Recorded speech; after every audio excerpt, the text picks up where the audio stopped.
nouvel épisode de la Minute du Traité, 23 pièges pouvant vous faire dévier de votre chemin dans le monde de la spiritualité.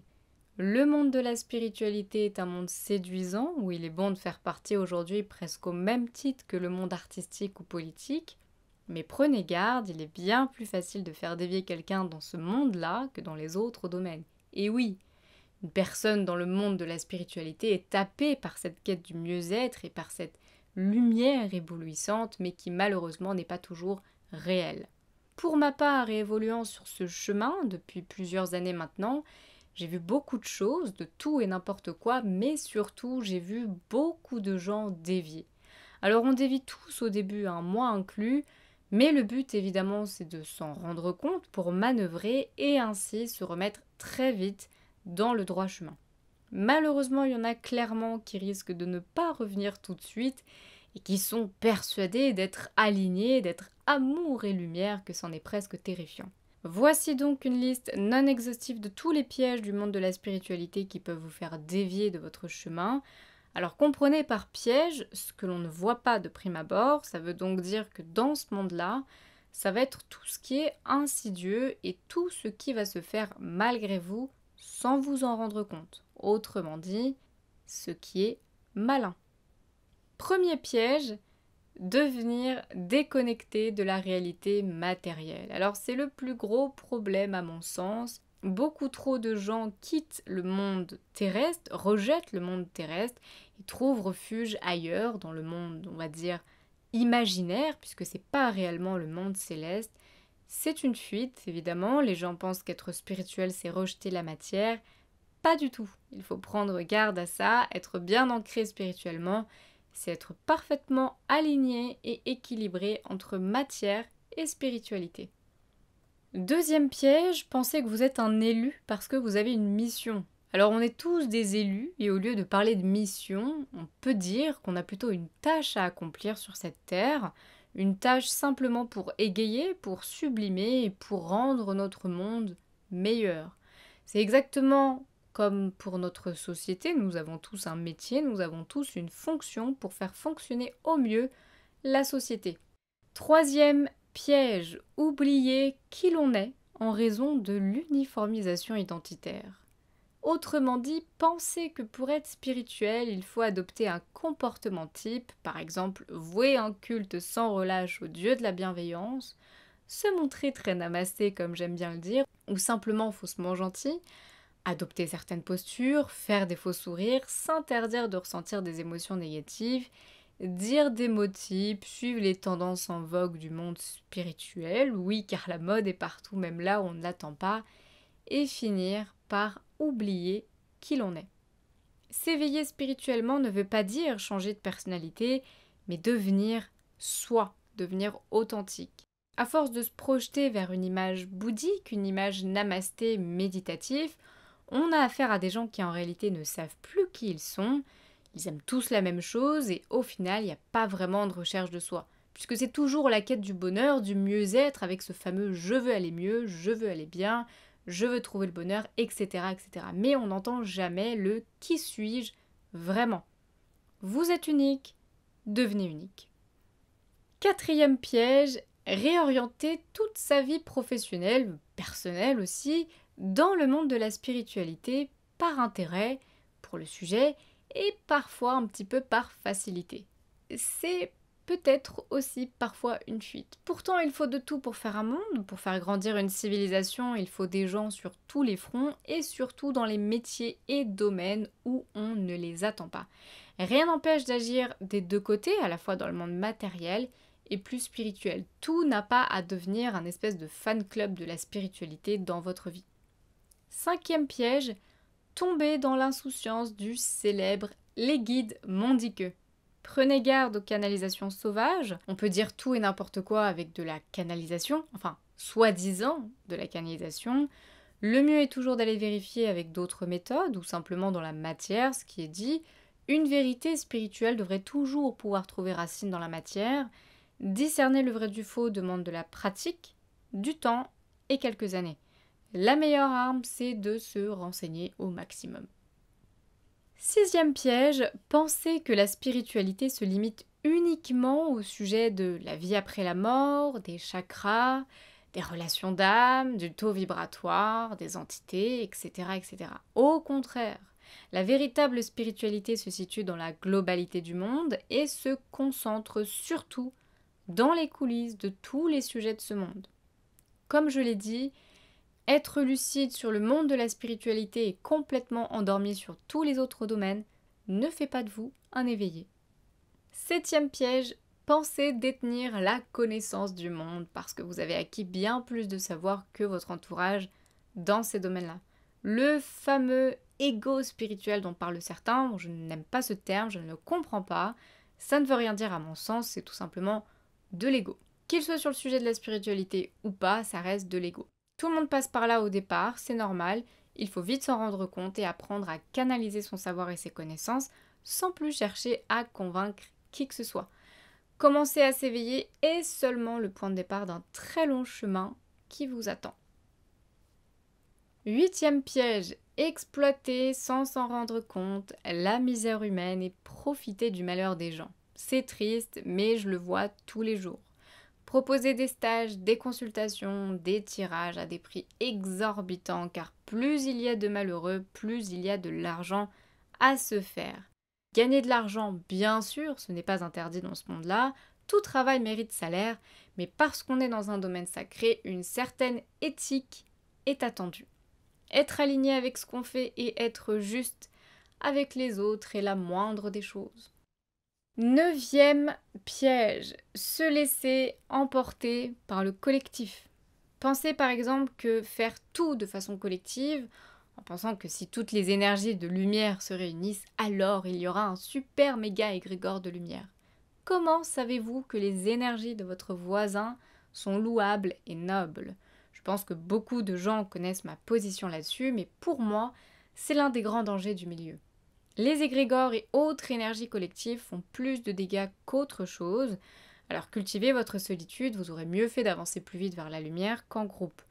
Les effets de groupe, même d'une manière générale, ralentissent drastiquement une évolution, car elles vous empêchent de penser et de ressentir par vous-même. 10e piège, rejeter radicalement la science, en tout cas la véritable science. La spiritualité ne doit pas substituer la science, elle doit la compléter et inversement, puisque l'une est centrée sur le monde matériel et l'autre sur le monde spirituel.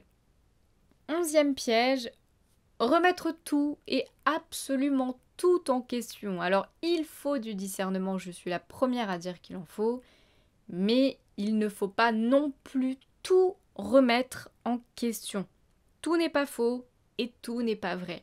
Encore une fois, il y a une juste mesure à avoir. Basculer dans les excès inverses, ce n'est pas bon non plus. La vérité, c'est que tout est faux, mais pas faux dans le sens où les choses n'ont pas existé, mais faux dans le sens où elles n'étaient pas ce qu'elles semblaient être. Je vous laisse méditer là-dessus. 12e piège, devenir dépendant des voyances, guidances, prédictions et d'articuler sa vie en fonction de tout ce qui a été dit. N'oubliez pas que les voyances, les guidances, etc. ne sont en réalité que des possibilités. Elles ne sont pas des fins en soi. Alors, certaines choses sont des passages obligés à vivre dans notre vie et vont se réaliser à 100%, mais ça ne concerne uniquement que les grands événements. Et encore, certaines choses peuvent quand même se modifier. Tout le reste sont des possibilités. À force de faire des voyances, vous perdez en réalité le contrôle de votre vie, puisque tout ce que vous allez entendre, en fait, vous allez le manifester simplement en y croyant et simplement en le visualisant. Que ce soit une bonne nouvelle ou une mauvaise nouvelle, en fait, ça va arriver. La voyance ne doit servir que pour prendre des décisions et y voir plus clair sur une problématique. C'est tout. 13e piège, racontez tout à tout le monde et à tout va.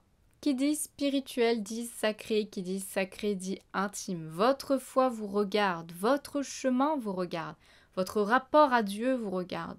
Trop de mots désacralisent les choses et tout le monde n'est pas heureux pour vous. 14e piège, faire des soins énergétiques par des gens, il faut le dire, incompétents. Beaucoup de gens se déclarent énergéticiens, mais je pense qu'il y a une vraie vocation à devenir énergéticien.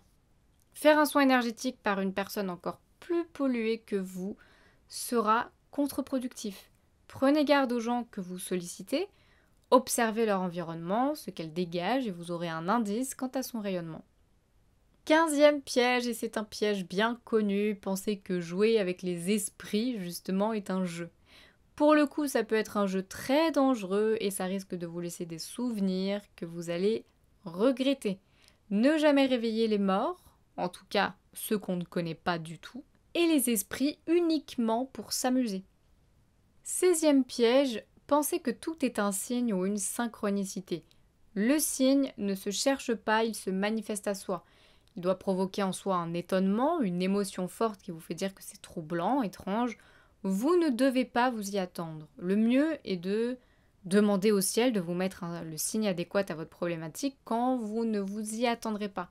C'est la meilleure façon de ne pas voir des signes partout. 17e piège, désacraliser les choses par simple caprice de posséder des objets dits spirituels. Un tambour chamanique est un objet sacré qui ne devrait pas s'acheter sur Amazon ou parce que vous faites un caprice. Les tarots et oracles sont des jeux de divination sacrés qui demandent une énergie de création considérable. Beaucoup sont faits avec des énergies sombres, dans des intentions purement commerciales. Choisissez-les en conscience. Les pierres et cristaux en lithothérapie sont précieuses. On n'en parle jamais, mais si vous faites des beaux discours sur l'écologie tout en vous prétendant spirituel, allez jeter un œil à l'énorme industrie d'extraction des pierres qui fait des dégâts au niveau de la faune, de la flore et du travail humain. N'oubliez pas que les pierres ne repoussent pas. Si ça vous recharge, ça décharge l'environnement et les humains qui ont travaillé derrière. 18e piège, pensez que le karma peut tout justifier. S'il vous arrive de mauvaises choses, tout n'est pas la faute du karma. Les choses ne sont pas aussi simples que les mots qu'on utilise pour en parler, tout est plus complexe que l'on voudrait bien le penser. De nombreux paramètres entrent en jeu, les actions de vos vies passées, oui, mais aussi le poids transgénérationnel, le poids de vos traumatismes d'enfance, votre éducation, le poids civilisationnel et le poids de votre époque, sans oublier tout simplement votre propre personne. 19e piège, se laisser aveugler par la fameuse fausse lumière. Alors cette lumière de l'illusion vous promet systématiquement mondes et merveilles, succès, réussite, amour, le tout assez rapidement. En réalité, cette lumière séduit surtout votre ego, c'est le piège le plus dangereux et celui qui abonde le plus. La véritable lumière s'atteint par l'effort, la patience et la persévérance. Autrement dit, cheminer, se nettoyer, cheminer, se nettoyer. 20e piège, appliquez à la lettre sans chercher à comprendre ce qu'on vous dit ou ce que vous lisez. La vérité se situe au-dedans de vous et non en dehors. L'extérieur a plus de chances de vous faire dévier que l'intérieur. 21e piège, devenir discriminant envers toutes les personnes qui ne parlent pas votre langage ou qui ne partagent pas votre pensée ou tout simplement qui ne sont pas dans votre monde de la spiritualité et ainsi devenir sectaire. Les sectes spirituelles existent et sont de plus en plus nombreuses. J'ai pu assister directement à la naissance de certaines d'entre elles et croyez-moi, les choses se font vraiment de façon très insidieuse et ça va très vite. 22e piège, pensez que la spiritualité fera de vous une meilleure personne et résoudra tous vos problèmes. C'est faux, le monde de la spiritualité n'est pas un refuge mais un outil. 23e et dernier piège, oubliez de vivre sa vie sous prétexte que tout est écrit. Le ciel vous aide, oui, mais il ne fera jamais le job à votre place malheureusement. Son rôle c'est de vous épauler, de vous guider, de vous soulager, c'est tout. Le reste, comme dirait Tom Hanks dans Nuit blanche à Seattle, vous devez vous réveiller chaque matin et continuer à respirer toute la journée. En espérant vous avoir éclairé peut-être sur quelques points, à part ça, évidemment, c'est un univers que je souhaite à tous de connaître. Il n'y a rien de plus doux que de vivre sous le même toit que le divin et de comprendre en réalité qu'il est au-dedans de soi. C'est un univers qui peut vous offrir le meilleur comme le pire, alors prenez garde aux illusions et suivez toujours ce qui vous semble juste et surtout vrai. Je vous remercie pour votre écoute, je vous dis à très bientôt, je vous embrasse.